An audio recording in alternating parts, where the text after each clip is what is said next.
Ya, halo pemirsa, langsung dari studio IDX Channel Jakarta, saya Prasetyo Wibowo kembali hadir dalam Market Review yang akan mengupas isu-isu yang menjadi penggerak ekonomi di Indonesia dan sejauh mana juga sentimen yang akan kita cermati dari kondisi global. Live streaming kami bisa Anda saksikan di idxchannel.com dan langsung saja kita mulai Market Review selengkapnya.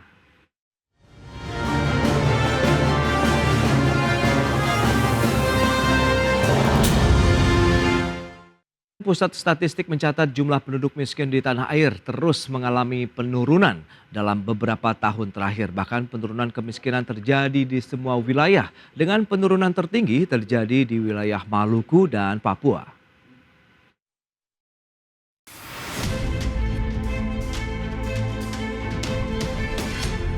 Badan Pusat Statistik mencatat tingkat kemiskinan Indonesia kembali mengalami penurunan di bulan September 2024. Di mana data jumlah penduduk miskin di bulan September sebesar 24,06 juta orang atau turun sekitar 1,16 juta orang dibandingkan dengan Maret 2024 yang mencapai 25,22 juta orang. Dan jumlah penduduk miskin ini turun hingga 1,76 juta orang dibandingkan September 2022 yaitu 26,36 juta orang. Sementara data persentase penduduk miskin di bulan September 2024 juga terus menunjukkan tren turun yang signifikan sejak bulan Maret 2020. Presentasi penduduk miskin terhadap total populasi penduduk Indonesia pada September 2024 adalah 8,57% atau turun 0,46% dibandingkan Maret 2024. Bahkan besaran persentase ini pertama kalinya menyentuh angka 8% sejak pandemi COVID-19 yang sempat tembus 10,19% pada September 2022 dan 10,14% pada Maret 2021.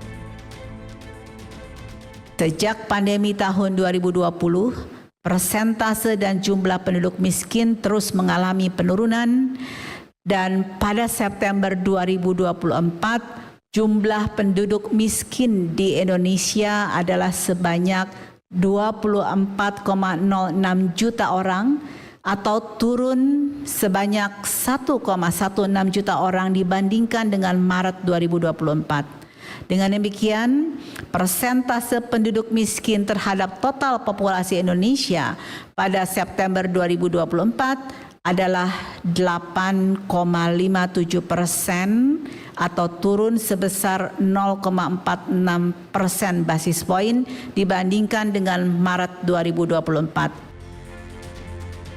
Amalia menambahkan disparitas kemiskinan antara wilayah perkotaan dan perdesaan di bulan September 2024 masih cukup lebar, di mana tingkat kemiskinan perkotaan sebesar 6,66% sedangkan di pedesaan mencapai 11,34%. Dari Jakarta, Tim Liputan IDX Channel.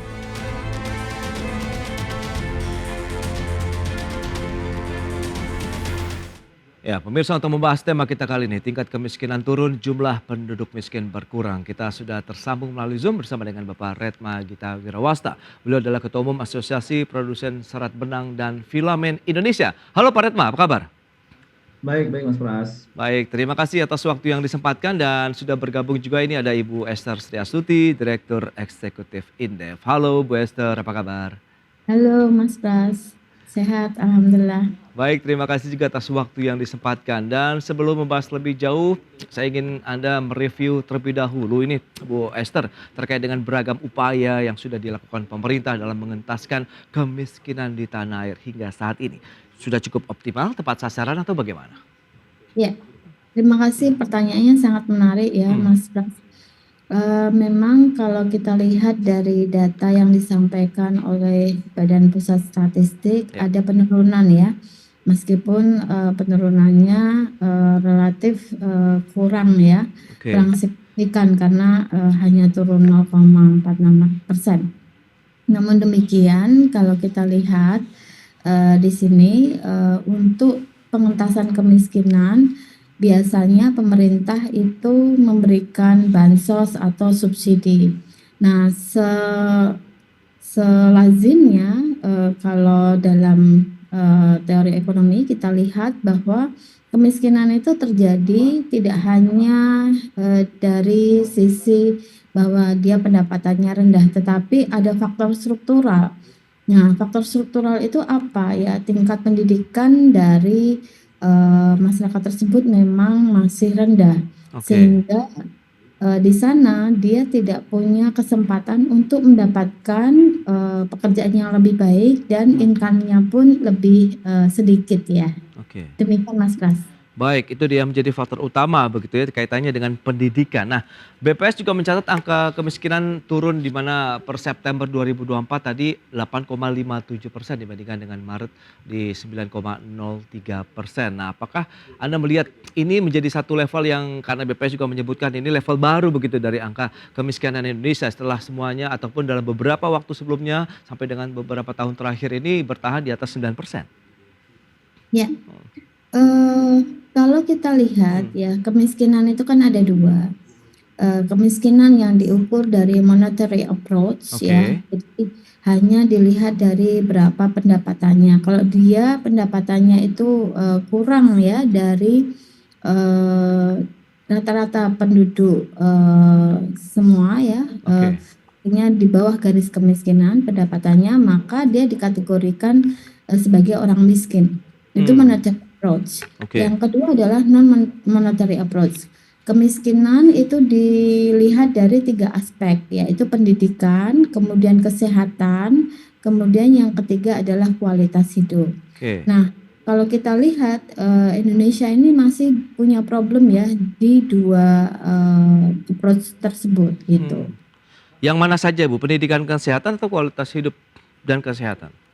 Ya, dari sisi pendidikan itu rendah, Oke. kemudian dari sisi kesehatan itu juga kita masih punya problem stunting ya. Oleh Oke. karena itu pemerintah memberikan makan bergizi gratis ya programnya. Oke. Terus yang ketiga adalah kualitas hidupnya. Masih banyak dari kelompok masyarakat yang tidak punya sanitasi ya, akses terhadap air bersih juga kurang. Kemudian dari sisi lain juga kondisi kelayakan ya dari rumahnya itu juga masih relatively tidak layak gitu Mas. Oke, itu dia ya menjadi dasar ya kalau kita cermati dengan potensi ataupun kriteria angka kemiskinan ataupun tingkat kemiskinan sendiri di Indonesia. Nah, Pak Retma menarik kalau kita bicara mengenai program pengentasan kemiskinan ataupun upaya-upaya yang tadi sudah disampaikan juga begitu ya oleh Indef. Anda melihat pengentasan kemiskinan yang menjadi fokus pemerintah ini sudah sejalan tidak dengan dukungan terhadap perkembangan dunia usaha sendiri? Karena kan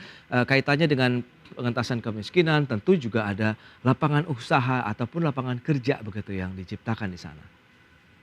Ya, yang pertama sih kami apresiasi ya seperti ini kan juga ya kalau boleh dibilang ada ada perubahan yang signifikan ya dengan turunnya angka kemiskinan juga itu patut diapresiasi. Nah, Oke. cuman masalahnya pertama itu kan eh, standar miskin kita kan juga sangat-sangat rendah ya. Kalau saya lihat kan standarnya di penghasilannya sekitar 500.000 itu bahkan untuk UMR aja kan artinya yang pendapatannya setara UMR itu dianggap sudah di atas kemiskinan. Oke. Nah, cuman kan permasalahan kita adalah sekarang kan di kelas menengah, justru tekanannya itu ada di kelas menengah. Jangan sampai kelas yang penduduk miskinnya karena tadi yang seperti Mbak Esther bilang ada bantuan-bantuan BLT dan sebagainya, jadi bisa diturunkan angkanya.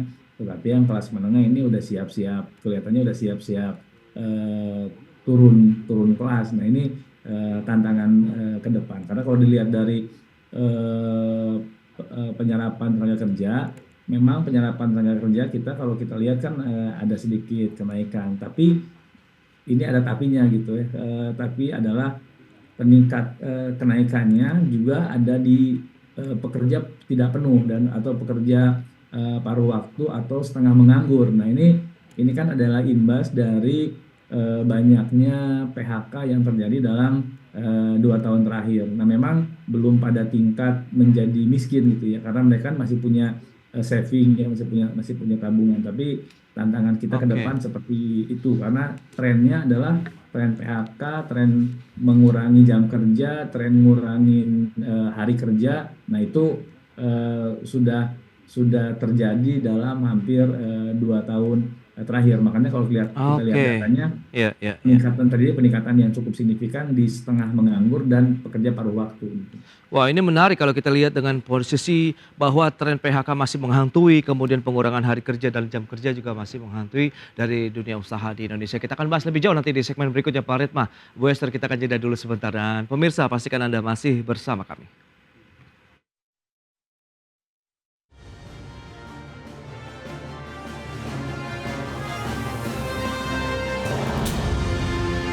Ya, Anda masih menyaksikan bersama kami dalam Market Review. Kita akan sampaikan data untuk Anda terkait dengan tingkat kemiskinan Indonesia per September 2024.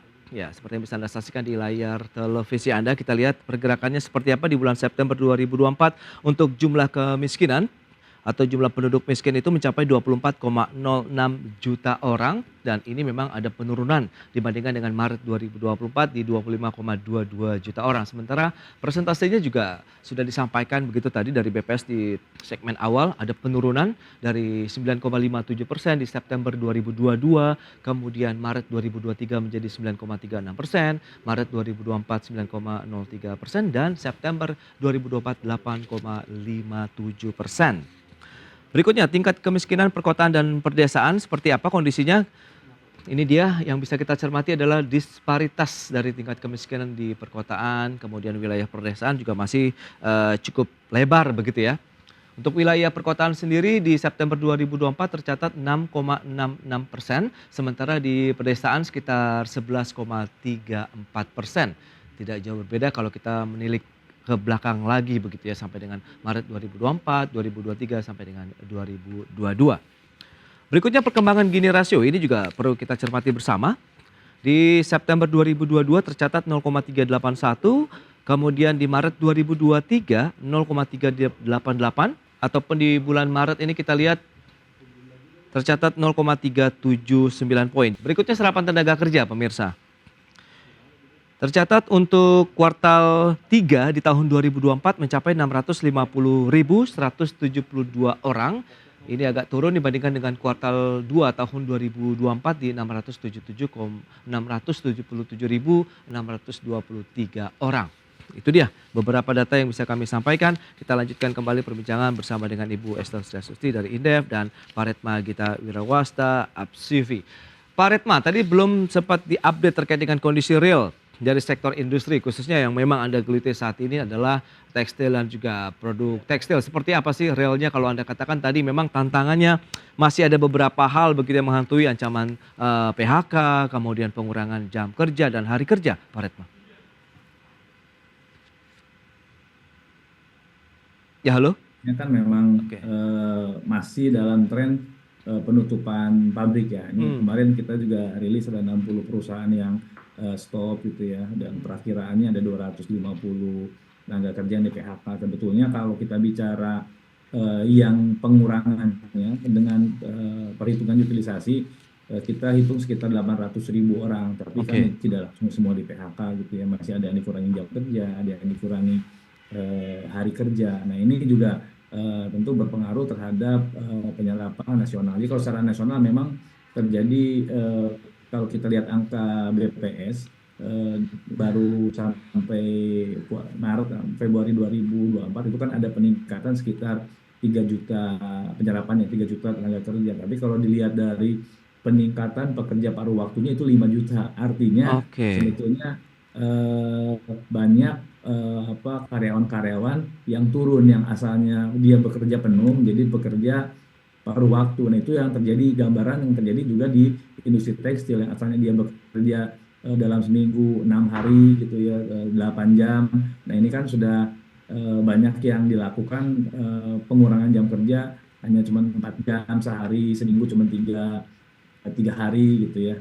Ini terjadi, dan itu ke depan kalau tidak segera dibenahi hanya menunggu sisa-sisa kekuatan aja. Makanya ini banyak perusahaan-perusahaan yang sudah tidak kuat cash flow-nya akhirnya memutuskan untuk stop produksi. Nah ini ke depan saya kira kalau tidak ada perubahan yang signifikan di sektor industri, khususnya sektor industri manufaktur, sektor industri tekstil dan garment, tren ini akan terus berlanjut.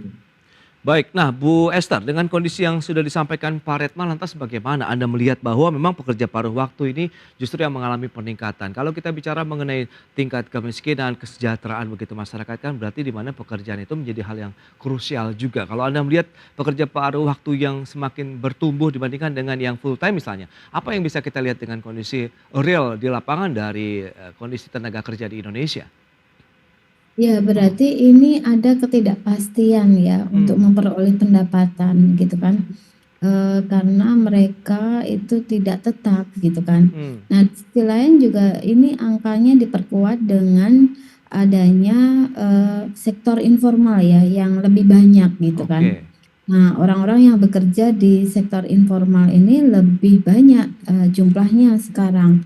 Nah, artinya apa? Artinya mereka kadang dapat uang, kadang enggak gitu ya. Jadi pendapatannya itu tidak tetap. Hmm. Nah, oleh karena itu suatu negara maju itu ditandai dengan kalau pekerjanya itu banyak bekerja di sektor formal. Oke. Sehingga kontribusi mereka terhadap pajak ya itu juga bisa lebih besar gitu sih Mas.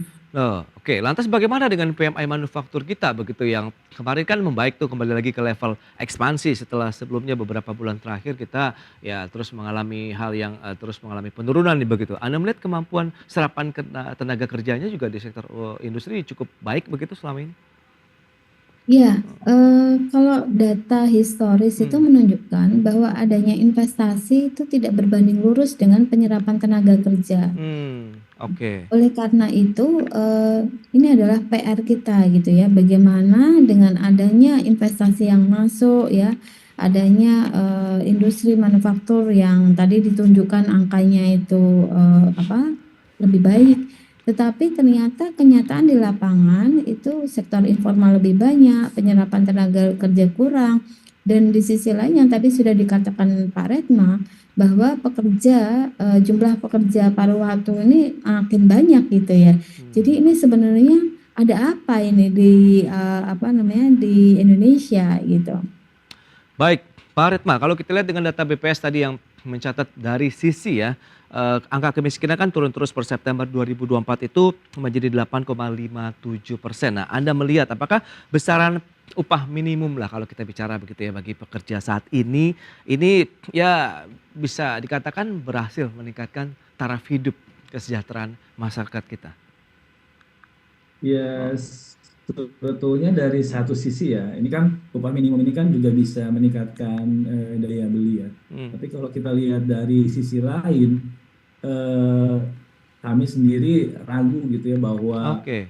upah minimum ini juga ditaati oleh banyak perusahaan gitu ya. Karena Hmm, kalau kita melihat di lapangan, eh, banyak karyawan yang lebih merasa lebih baik tetap bekerja daripada gaji naik, tapi dia tidak punya kepastian untuk bekerja ke depannya gitu. Jadi ini oke. sudah menjadi kalau di sektor tekstil ini sudah menjadi semacam kesepakatan tidak tertulis ya, artinya karena sudah Hmm, sama-sama tahu ya, dia tahu pabrik di sebelahnya udah banyak PHK gitu ya, iya udah iya. udah tinggal 100 karyawan gitu dan tinggal nunggu di PHK, semua tinggal nunggu tutup. Jadi Oke. mereka lebih pilih ya udah Hmm, nggak perlu naik gitu dan nggak menuntut untuk naik. Bahkan saya kira juga jadi tahu sama tahu gitu ya, nggak usah naik tapi yang penting hmm. mereka bisa tetap bekerja. Nah jadi kalau saya lihat memang di satu sisi upah minimum ini harusnya bisa mendorong, tapi di Hmm, sisi lain kenyataannya kondisi industri yang seperti ini juga membuat aturan itu tidak berjalan dengan pas gitu ya di oke. lapangan, tapi semuanya maklum gitu. Itu dia berarti memang masih banyak tantangan yang harus dipecahkan juga nih di 2025. Apa saja, kemudian apakah ini juga sebagai upaya untuk mengentaskan kemiskinan di Indonesia karena targetnya 2026 ini kemiskinan ekstrim juga harus lenyap dari bumi pertiwi dan kita akan bahas nanti di segmen berikutnya. Pemirsa, kami akan segera kembali usai pariwara berikut ini.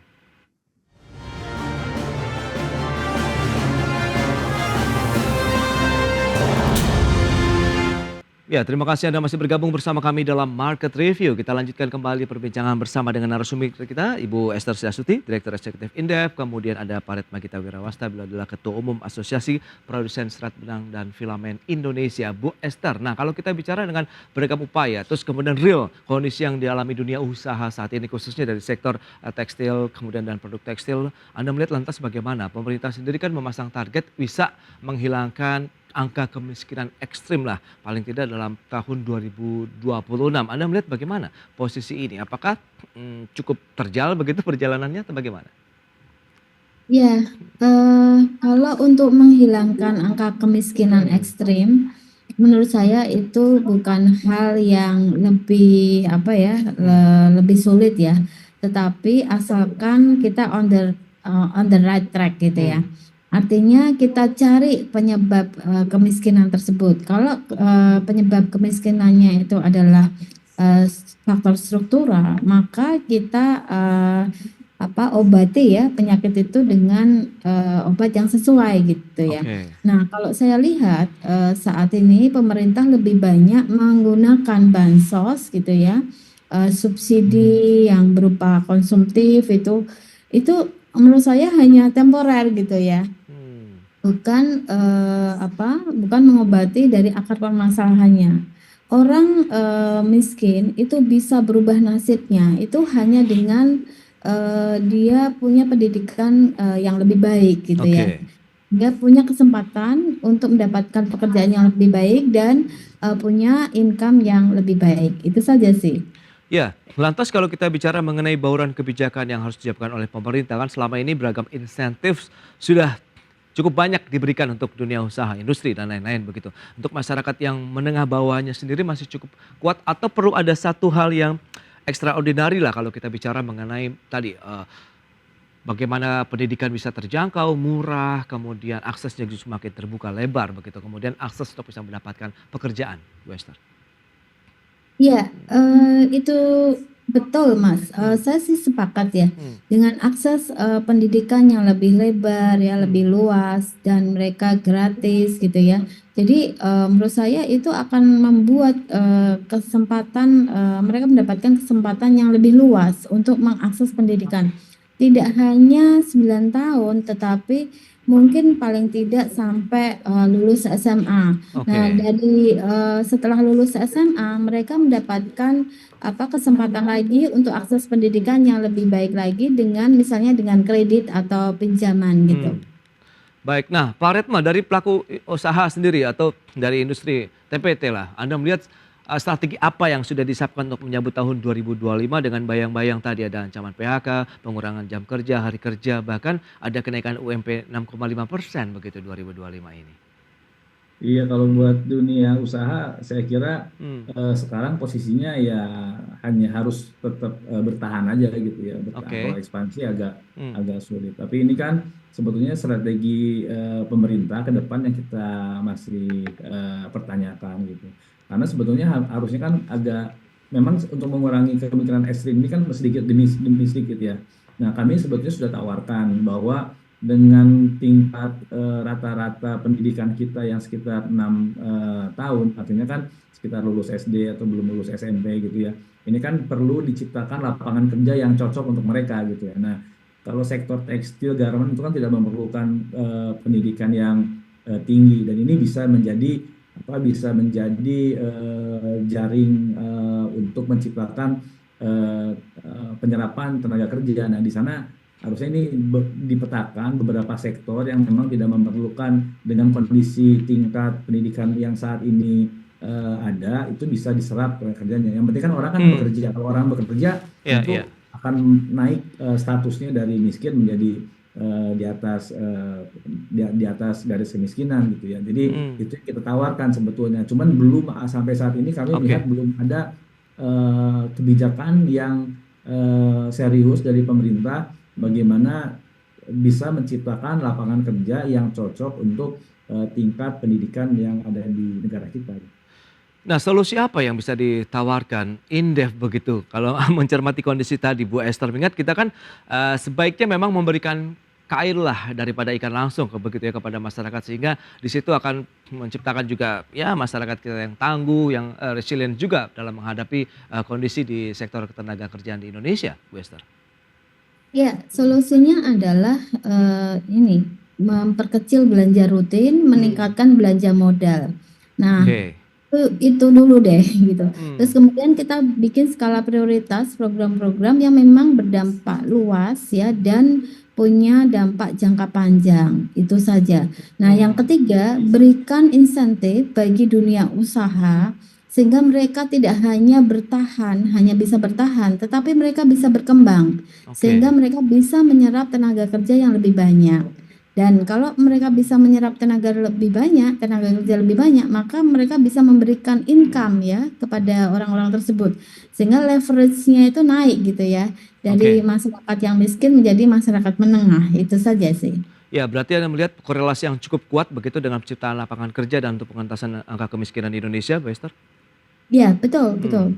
Baik, itu dia, kita tunggu nanti implementasi seperti apa kebijakan-kebijakan, insentif apalagi begitu yang akan disiapkan oleh pemerintah untuk bisa meningkatkan daya tahan, resiliensi dunia usaha sehingga penciptaan lapangan kerja juga semakin luas, semakin lebar, merata dari Sabang sampai Merauke sehingga bisa mengangkat lagi nih harkat, martabat dan derajat hidup juga masyarakat di Indonesia. Bu Esther, Pak Retma, terima kasih banyak atas waktu sharing yang sudah Anda berikan kepada pemirsa pada hari ini. Selamat melanjutkan aktivitas Anda kembali, salam sehat, sampai berjumpa kembali. Bu Esther, Pak Retma. Sehat, Mas Pras, Ya. Pak Retma, terima kasih.